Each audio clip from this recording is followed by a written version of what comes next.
Hello दोस्तों, welcome to my YouTube channel. मैं हूं अनुराधा शर्मा आपके साथ। और आज की इस वीडियो में हम एक बहुत इंपॉर्टेंट चैप्टर के बारे में पढ़ने वाले हैं, जो है रीजनिंग का कैलेंडर चैप्टर। तो अगर आप किसी भी एग्ज़ाम की तैयारी कर रहे हैं, चाहे वो ग्रुप डी का हो या फिर यूपीएससी का हो, तो ये वीडियो आपके लिए बहुत ही इंपॉर्टेंट होने वाली है। इस वीडियो में मैं आपको बहुत ही बेस से लेके चलूँगी। मैं इसमें बताऊँगी कैलेंडर से रिलेटेड क्या क्या बातें जो हमें पता होनी चाहिए, और उसके बाद हम क्वेश्चंस पे जाएंगे। तो इसीलिए इसको शुरू से लेके एंड तक ज़रूर देखिएगा, कहीं भी स्किप मत कीजिएगा। अगर आपको ये वीडियो पसंद आती है तो लाइक कीजिएगा, कमेंट करके बताइएगा और अपने दोस्तों को ज़रूर शेयर कीजिएगा। तो चलिए शुरू करते हैं। चलिए दोस्तों, तो देखते हैं सबसे पहले कि हमें कौन सी बेसिक चीज़ें हैं जो सबसे पहले हमें कैलेंडर चैप्टर के लिए पता होनी चाहिए। तो हमें पता होना चाहिए कि वर्ष या फिर जिसको हम ईयर भी बोलते हैं क्या होता है। जैसे कि अभी लगा लो 2021, 2022, 2023, ये सब क्या है, हमारे साल हैं। हमें पता होना चाहिए महीने, मंथ कैसे होते हैं। हमें सबको पता है कि 12 महीने होते हैं: जनवरी, फरवरी, मार्च, अप्रैल, मई, जून, जुलाई, अगस्त, सितंबर, अक्टूबर, नवंबर, दिसंबर। इसके अलावा हमें पता होना चाहिए कि इन सब महीनों में कितने दिन होते हैं। या तो आप इसको याद कर सकते हैं कि इसमें 31, इसमें 28 या 29, फिर इसमें 31, फिर इसमें 30, फिर इसमें 31, इसमें 30, 31, 31, 30, 31, 30, 31। या तो फिर एक बहुत पुरानी ट्रिक है जिसको सब यूज़ करते हैं इसके याद रखने के लिए। तो किसी भी महीने में कितने दिन होते हैं, इसको याद करने के लिए नॉर्मल ट्रिक यह है कि हमें अपने हथेली को ऐसे रखना है और इसमें जो ऊपर की साइड वाला हिस्सा होता है उसको 31 दिन मानना है और नीचे का हिस्सा जो है वो 30 दिन होगा। शुरू हमें यहाँ से करना है: जनवरी, फरवरी, मार्च, अप्रैल, मई, जून, जुलाई। जब हम जुलाई पे आ जाएंगे फिर हमें अगस्त यहाँ से स्टार्ट करना है: अगस्त, सितंबर, अक्टूबर, नवंबर, दिसंबर। तो जो भी हमारा यहाँ से स्टार्ट होगा, जनवरी तो 31 दिन का, फरवरी सबको हमें याद रखना है कि 28 से 29 दिन का होता है, और फिर मार्च, अप्रैल, मई, जून, जुलाई, अगस्त यहाँ से स्टार्ट करना है। याद रखिएगा, कंफ्यूज मत होइएगा। तो इस तरीके से आप इजी ट्रिक से इसको समझ सकते हैं। आगे देखते हैं जो दिन होते हैं, डेज। हमें पता होता है दिन होते हैं मंडे, ट्यूसडे, ऐसे ही मंडे, ट्यूसडे, संडे तक होते हैं। सप्ताह, वीक, जिसमें हमारे 7 दिन होते हैं। तो ये हमें बेसिक्स था जो कि हमें पता होना चाहिए। इसमें एक चीज़ और है अगर जो हमें आगे काम आएगी। जो दिन होते हैं मैं यहाँ लिखती हूँ: Monday, Tuesday, Wednesday, Thursday, Friday, Saturday, Sunday. इसको हम ऐसे याद कर सकते हैं: 1, 2, 3, 4, 5, 6, 7। इसको मैं बताऊंगी कि इसको याद करने का क्या ज़रूरत है, और आगे जो हम क्वेश्चंस करेंगे उसमें ये यूज़ होने वाला है। तो इसलिए इसको आप अपने दिमाग में बिठा लीजिएगा कि मंडे 1 से, फिर Tuesday 2, Wednesday, Thursday, Friday, Sunday 7। इतना समझ में आ गया। इससे अलग हमें पता होना चाहिए एक बात, कि हमें पता है कि जो साधारण ईयर होता है, साधारण वर्ष बोल दो या फिर नॉर्मल ईयर, वो होता है 365 डेज़ का। लेकिन जो लीप वर्ष होता है, या जिसको हम इंग्लिश में लीप ईयर बोलते हैं, वो होता है 366 डेज़ का। अब इसमें जो 366 डेज़ हैं, इस वाले लीप ईयर में हमारा एक दिन बढ़ जाता है, और वो एक दिन बढ़ता है फरवरी में। नॉर्मल जो साल होता है उसमें फरवरी 28 दिन की होती है, लेकिन जो लीप ईयर होता है उसमें फरवरी हमारी 29 दिन की होती है। तो एक दिन बढ़ जाता है, इसलिए 366 डेज़ का हो जाता है। अब हम देखते हैं कि कैसे हम पता करेंगे कि कोई सा भी साल या तो वो साधारण है या फिर वो लीप ईयर है। तो इसको पता करने का एक बहुत ही आसान तरीका है। कोई भी साल हो, सपोज़ करते हैं हम 2018, अगर हमें पता करना है कि ये हमारा साधारण वर्ष है या फिर ये लीप वर्ष है, तो इसको हम 4 से भाग कर देंगे। सामान्यतः हम इसका लास्ट वाले 2 डिजिट को हम 4 से भाग करके देख लेंगे। अगर ये पूरा कट गया, मैं दिखा देती हूँ कैसे। 4, यहाँ शेषफल बच गया, शेषफल पे ध्यान देना है। अगर हमारा शेषफल बच गया, कुछ भी बचा है, वो 0 से अलग कुछ भी बचा है, पूरा नहीं कटा, तो वो हमारा साधारण वर्ष हो जाएगा। अगर यहीं हमारा 2020 दे रखा है, इसको हम 4 से भाग करते हैं तो ये पूरा पूरा कट गया, यहाँ पर शेषफल 0 है, तो ये हमारा लीप वर्ष होगा। तो कोई भी अगर आपको वर्ष दे रखा है और पूछा गया है कि बताइए ये साधारण वर्ष है या फिर लीप वर्ष है, तो उसके लास्ट के 2 डिजिट को 4 से डिवाइड करते हैं। अगर शेषफल हमारा 0 आता है तो ये हमारा लीप ईयर होता है। अगर 0 से अलग कुछ भी आएगा तो वो हमारा साधारण वर्ष होगा। ये बात आपको समझ आई? फिर चलते हैं नेक्स्ट स्टेप पे।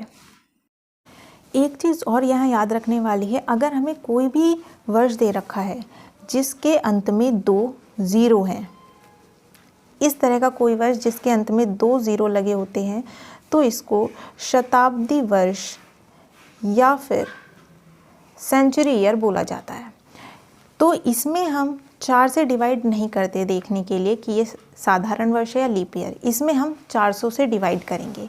हमेशा याद रखिएगा, अगर कोई भी वर्ष दे रखा है जिसके अंत में 2 ज़ीरो हैं तो वो शताब्दी वर्ष होता है, और उसको चेक करने के लिए कि ये साधारण वर्ष है या नहीं है, तो हम इसे 4 से भाग नहीं देते, क्योंकि अगर हम 4 से भाग देंगे तो ये सारा हमेशा ये कट जाएगा। इसीलिए हम इसको 400 से भाग देते हैं। ये एक नोट करके लिख लीजिएगा कि हमेशा इसको 400 से भाग देना होता है, जो भी शताब्दी वर्ष होता है, जानने के लिए कि लीप ईयर है या नहीं है।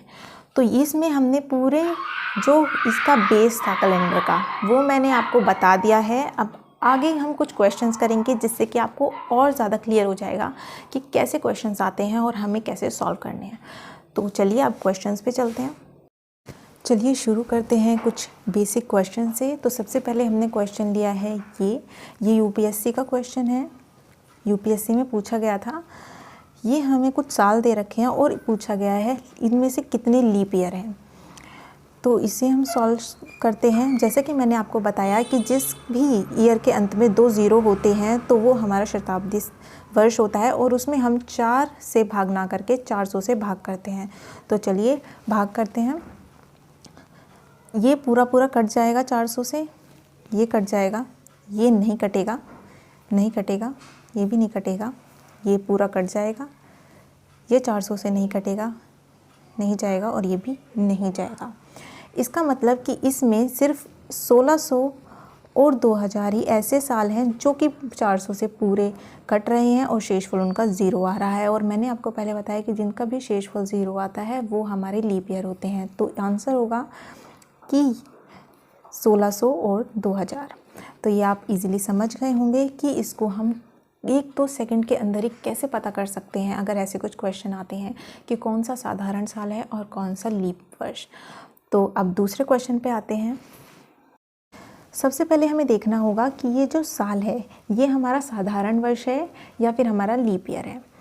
तो जैसा कि इसमें अंत में 2 ज़ीरो हैं तो हम इसे 400 से भाग देंगे, और 400 से भाग देने पर ये पूरा पूरा कट जाएगा और शेषफल हमारा 0 आएगा, जिससे कि हमें पता चलता है कि ये जो 2000 है ये हमारा लीप वर्ष है। इसका मतलब जैसे ही हमें ये पता चला, इसका मतलब यहाँ पर जो फरवरी होगा वो 29 दिन का होगा। हमें इतनी चीज़ पता चल गई। अब हम इसको देखते हैं कैसे सॉल्व करेंगे। 10 फरवरी 29 दिन का होगा, तो इसमें जितने भी दिन बाकी बचे, 10 को हटा के कितने दिन बाकी बचे इसमें फरवरी में? 19 दिन अब फरवरी के बाकी बचे। तो इसको सबसे आसान तरीके से करने का है कि अगर हम फरवरी को यहाँ पर लिखें और हमें जाना है अगस्त में, तो फरवरी, मार्च, अप्रैल, मई, जून, जुलाई, अगस्त। हमें यहाँ तक जाना है और अगस्त में भी क्या 15 अगस्त तक जाना है। इसका मतलब अगस्त के यहाँ पे 15 दिन होंगे बस। और फरवरी के कितने दिन बचे? 19 दिन।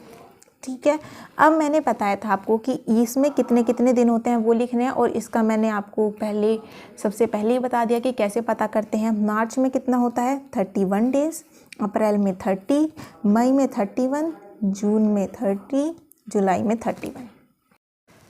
अब इन सब को हम ऐड कर लेंगे। इनको ऐड करने पे आता है 187। जो भी आएगा उसको 7 से भाग देना है। अब जब हम इसे 7 से भाग देंगे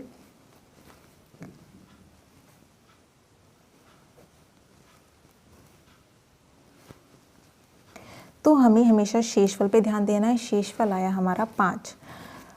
अगर हमारा शेषफल 5 है, 5 का मतलब मैंने आपको पहले बताया था क्या होता है। 5 है शुक्रवार,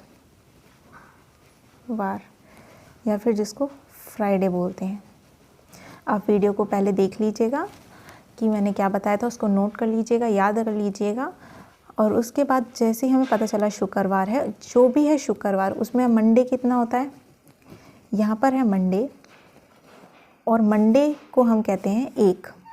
बस कुछ नहीं करना, इन दोनों को प्लस कर देना है। आंसर है 6, और 6 को बोलते हैं सैटरडे।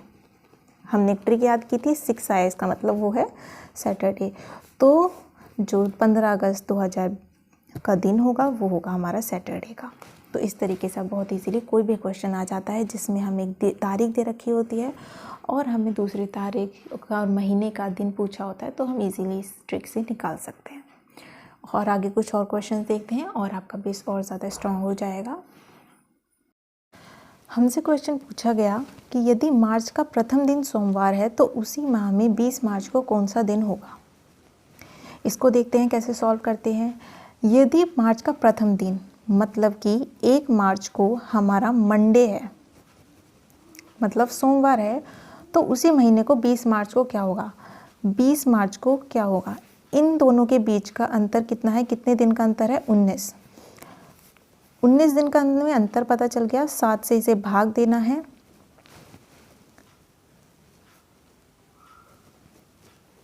पाँच शेषफल 5, और जितना हमारा मंडे है, जो हमें पहला दिन दे रखा है सोमवार, इसका मतलब सोमवार को हम लेते हैं 1, a + 1 6, और हमें पता है 6 का मतलब होता है सैटरडे।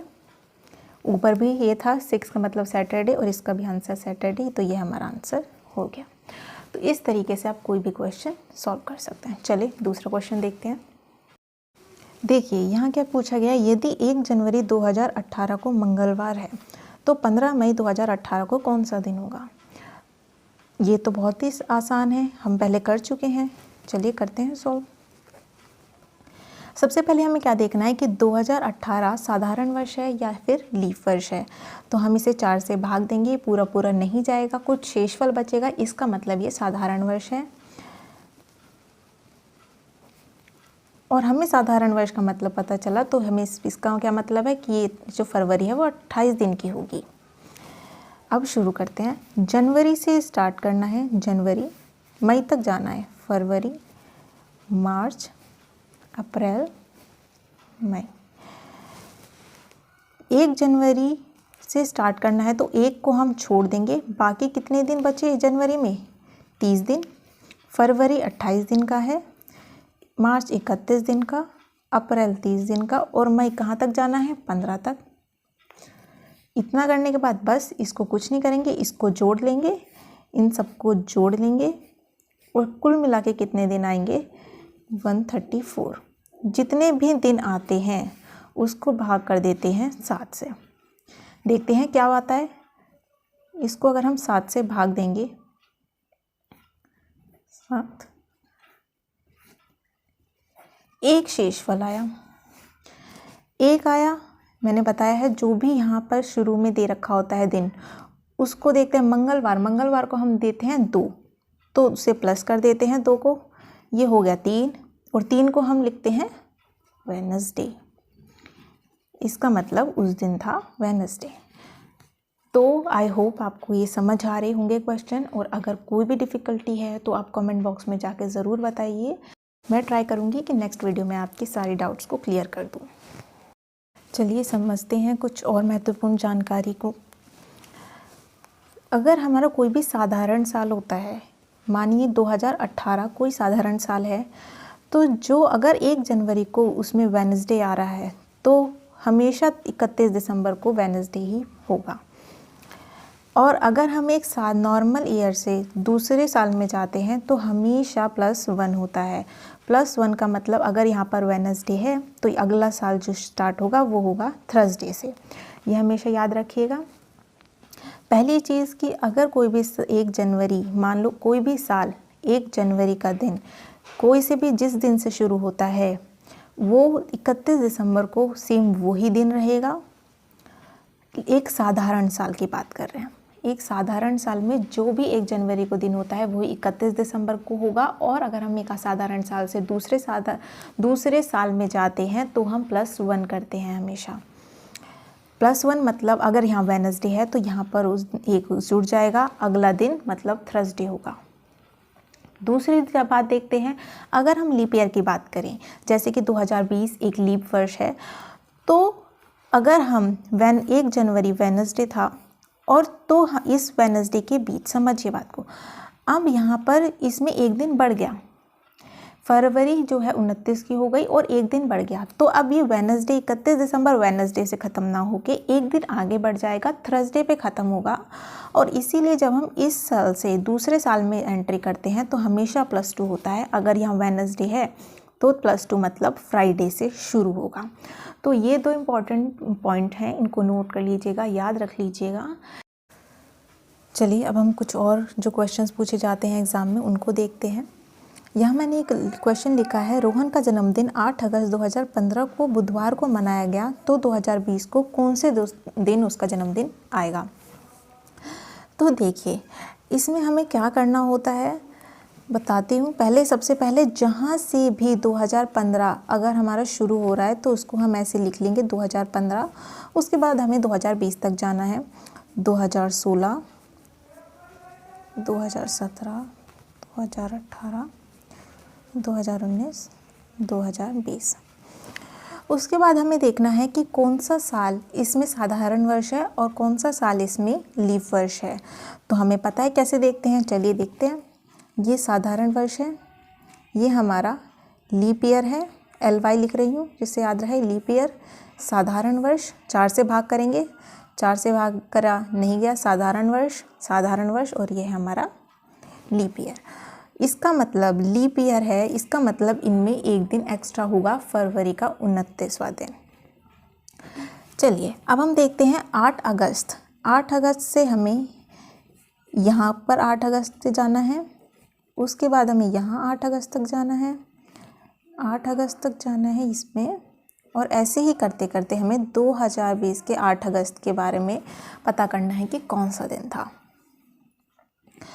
अब यहाँ पर हमें पता है कि कौन सा दिन था इस 2015 के 8 अगस्त को, बुधवार मतलब वेडनेसडे, और वेडनेसडे को हम क्या लिखते हैं 3। ये शॉर्ट ट्रिक है जिससे कि आप जल्दी कर पाएंगे, थोड़ी सी प्रैक्टिस की ज़रूरत है, आपको याद हो जाएगा आसानी से। 3 मतलब वेडनेसडे था। अब हम इस दिन से यहाँ पर गए, ये हम लीप वर्ष में जा रहे हैं। तो अब देखिए अगस्त से हम अगस्त में गए, एक साल, तो ये लीप ईयर है, इसका मतलब यहाँ फरवरी 29 डेज़ का होगा और वो फरवरी इससे पहले आ चुका होगा, इसका मतलब एक दिन एक्स्ट्रा हो चुका होगा, उसमें जुड़ चुका होगा। तो इसमें हम नॉर्मल एक नहीं जोड़ेंगे, इसमें हम जोड़ेंगे +2। अगर हम +2 करेंगे तो यहाँ पर हो जाएगा 5। ठीक है, समझे, क्योंकि यहाँ पर जो 29 फरवरी का दिन है वो अगस्त से पहले आ चुका है उसमें, तो इसलिए हमने यहाँ पर +2 करा। ठीक है, इसके बाद अगर हम अब यहाँ से हम इसमें जा रहे हैं, ये साधारण वर्ष है और अगस्त में वो हमने पहले जोड़ लिया 29 फरवरी का दिन। अब यहाँ पर जाएंगे तो +1 नॉर्मल 6, फिर ये साधारण वर्ष है, +1 7। अब 7 मतलब संडे, उसके बाद फिर हम मंडे से स्टार्ट होते हैं, मंडे को कहते हैं 1, तो हम 1 से स्टार्ट करेंगे। अब हमने क्या करा, साधारण से साधारण में +1, इसका मतलब 1 से फिर से स्टार्ट किया हमने मंडे। और अब देखिए यहाँ पर अगस्त है और यहाँ भी अगस्त, ये लीप ईयर है, मतलब कि 29 फरवरी का दिन आएगा, तो यहाँ 2, 3 और 3 का मतलब क्या है? कोइंसिडेंस देखिए, 3 का मतलब वेडनेसडे था उस दिन और अब यहाँ भी वेडनेसडे ही पड़ेगा। तो हमें पता चल गया कि उसको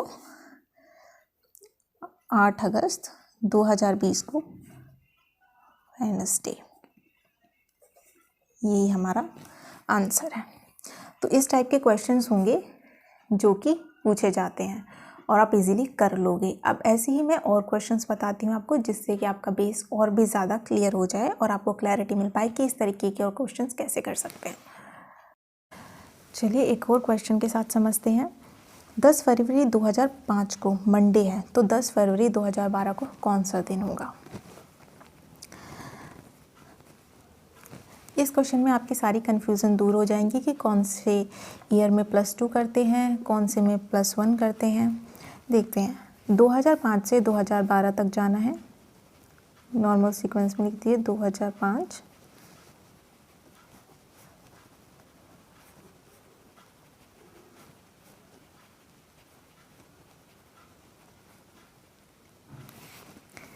यहाँ 10 फरवरी है, 10 फरवरी, यहाँ भी 10 फरवरी और ऐसे ही करके हमें 10 फरवरी तक यहाँ पे जाना है। इसे मैं लिख देती हूँ जिससे कन्फ्यूज़न ना हो।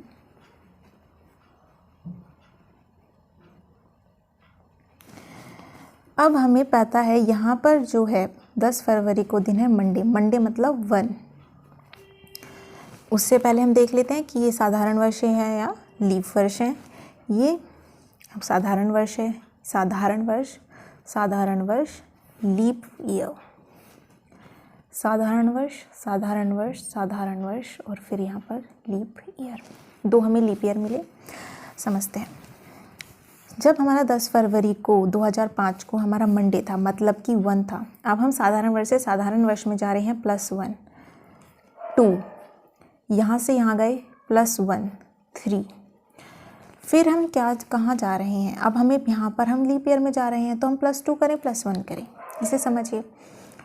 यहाँ होता है हमारा लीप ईयर में एक दिन बढ़ता है 29 फरवरी को। तो देखिए दिन देखिए 10 फरवरी, तो अभी वो 29 फरवरी इसमें आया नहीं है।